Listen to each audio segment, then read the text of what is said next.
Subject part रे रहिला Sunanda predicate part रे रहिला has drawn or क्रिया पर ठार जहां भी रहिला सब रहिला प्रेडिकेट पार्ट रे सुनंदा रहिला सब्जेक्ट पार्ट सुनंदा ही एटा नाउन विशेष्य एंड जेहेतु स्वाधीन खंड वाक्य को वाक्य सृष्टि होची ये गोटा सिंपल सेंटेंस एंड डिक्लेरेटिव रो अंतर्गत डिक्लेयर करूची ए सेंटेंस का सुनंदा विषय रे भी जी इन्फॉर्मेशन दो है लाइक एटा होची कोन ना विवृत्ति मूलक वाक्य ओके वर्तमान रे इंटरोगेटिव सेंटेंस देखिबा तार कोन होची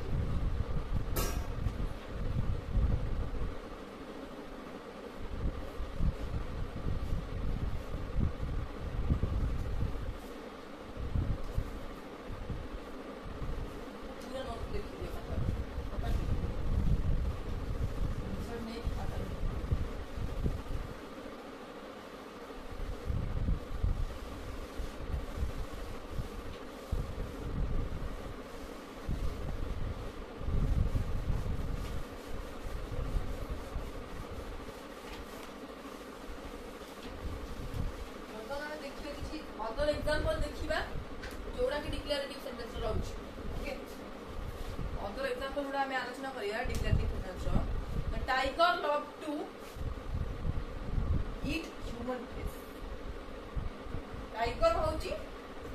एठी सब्जेक्ट जोड़ा कि declarative sentence he is one of the most intelligent girls he होउची subject declarative sentence The girl in blue frock is my sister.